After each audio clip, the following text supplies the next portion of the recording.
여러분, 지금 화면에 보이는 이 장면. 황금빛으로 가득한 성당. 수백 명이 숨을 죽인 채 지켜보는 가운데 한 남자가 마침내 왕관을 들어 올립니다. 오늘은 프랑스 제국을 뒤흔든 바로 그 순간. 자크 루이 다비드의 걸작. 나폴레옹의 대관식 속 숨겨진 이야기를 파헤쳐 보겠습니다. 이 그림 왜 이렇게 거대한가? 루브르에 가보신 분들은 압니다. 이 그림 진짜 압도적입니다. 가로 9.9m, 세로 6.2m. 나폴레옹은 자신의 권위를 과시하기 위해 국가적 사건을 기록하는 초대형 역사화를 원했습니다. 그래서 당시 프랑스 최고의 화가이자 나폴레옹의 공식 화가였던 다비드에게 명령합니다. 내 제국의 영광을 그림으로 증명하라. 이 그림은 단순한 기록이 아니라 정치적 선전 그 자체였던 거죠. 진짜 대관식과 그림 속 대관식은 다르다. 나폴레옹의 대관식이 열린 실제 장소는 파리의 노트르담 대성당입니다. 십자가가 놓인 제단, 조각들은 모두 노트르담을 대표하는 상징들입니다. 이 그림의 핵심은 바로 나폴레옹이 왕관을 들고 있는 자세입니다. 실제 역사에서는 나폴레옹은 스스로 자신의 머리에 왕관을 씌웠습니다. 교황조차 건너뛰고 나는 내 힘으로 황제가 된다고 선언한 장면이죠. 하지만 그림에서는 나폴레옹이 조세핀에게 왕관을 씌우려는 순간으로 바뀌어 있습니다. 왜일까요? 나폴레옹의 이미지 관리입니다. 내가 독선적으로 왕관을 씌웠다가 아니라 사랑과 배려의 황제다 라는 분위기를 강조한 것이죠. 더 충격적인 건 다비드는 실제 역사와 다른 장면을 나폴레옹의 의도에 맞게 과감히 수정했다는 점입니다. 이 그림은 사실 역사보다 나폴레옹이 바란 역사를 그린 작품이라고 볼 수 있어요. 그런데 이 그림이 2점이나 존재한다는 사실 알고 계셨나요? 먼저 다비드가 1807년에 완성한 첫 번째 버전. 지금은 파리 루브르 박물관에 전시되어 있죠. 하지만 놀랍게도 다비드는 이 초대형 그림을 다시 한번 직접 그립니다. 바로 1808년부터 1822년까지 제작된 두 번째 버전은 현재 베르사유 궁전에 전시되어 있습니다.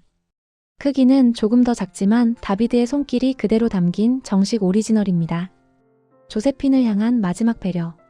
그림의 중심엔 조세핀이 무릎을 꿇고 있습니다. 하지만 이 장면 뒤엔 아주 아이러니한 사실이 숨어 있어요. 이 대관식이 이루어진 후 나폴레옹은 조세핀과의 관계가 식어갔고 결국 후계 문제로 조세핀과 이혼하게 됩니다. 그럼에도 불구하고 다비드는 이 그림 속 조세핀을 가장 우아하고 아름다운 순간에 담았습니다.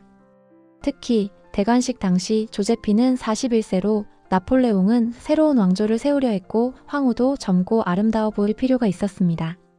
실제로는 둘 사이 관계가 복잡했지만 그림 속에서는 완벽한 제국의 부부처럼 연출되었습니다. 정치, 사랑, 이미지.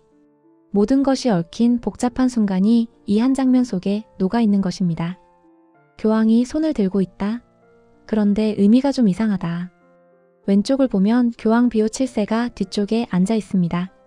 그런데 자세히 보면 그는 손을 들어 축복을 위해 삼위일체를 뜻하는 포즈를 취하고 있어요. 하지만 역사적 사실은 교황은 단지 구경꾼이었습니다. 나폴레옹이 이미 스스로 왕관을 썼기 때문이죠. 그런데 다비드는 굳이 교황을 축복하는 듯한 장면으로 그렸습니다. 왜일까요? 교황의 존재를 통해 나폴레옹의 황제 즉위를 정당화하고 신성성을 부여하기 위해서입니다. 정치적 이미지를 위해 교황의 역할마저 미묘하게 바꾼 것이죠. 다비드의 놀라운 디테일. 그림을 자세히 보면 한 명 한 명이 다 얼굴이 다릅니다. 모두 실제 인물들이고 심지어 당일 참석하지 않은 사람도 그려져 있어요. 예를 들어 나폴레옹의 어머니 레티치아는 대관식 참석을 거부했는데 다비드는 그녀를 명예로운 자리 한가운데에 그려넣습니다. 왜냐고요? 나폴레옹이 어머니는 반드시 포함해라라고 요구했기 때문이죠. 즉, 이 그림은 현장 기록이 아니라 나폴레옹에게 이상적인 가족사진 같은 이미지였습니다. 그리고 화면 오른쪽 뒤편 규칙적으로 줄을 맞춰 서 있는 남성들. 바로 나폴레옹의 형제들이 자리하고 있습니다. 앞쪽에는 5명의 여성과 손을 잡고 있는 아이가 보입니다.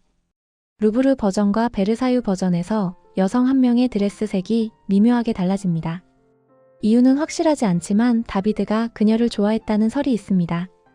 다른 한편으로 두 개의 그림을 구별하기 위해 의도적으로 분홍색으로 칠했다는 의견도 있습니다. 그리고 그림 맨 앞을 보면 프랑스 왕가를 상징하는 백합 무늬가 새겨진 쿠션이 하나 놓여 있습니다. 당시 나폴레옹 앞에 프랑스 왕가가 무릎을 꿇었다는 것을 상징하고 있습니다. 그리고 조세핀의 옷과 쿠션에 있는 빨간색, 파란색, 흰색은 프랑스의 삼색 국기를 상징합니다. 이 색깔은 프랑스 공화정을 상징했었는데 프랑스 혁명으로 인해 탄생한 공화정도 나폴레옹 앞에 무릎 꿇은 것을 상징합니다. 다비드 본인도 등장한다. 그림 오른쪽 뒤쪽을 보면 캠퍼스 앞에 서서 스케치하는 남자가 있습니다. 바로 다비드 자신입니다. 그는 역사 속 대관식 현장에 자기 자신을 영원히 남겨둔 것이죠.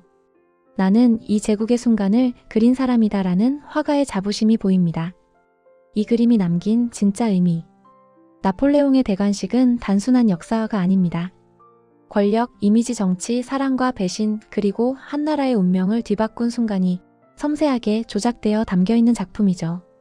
그리고 그 뒤편엔 이 모든 장면을 연출한 나폴레옹과 다비드의 의도가 숨어 있습니다.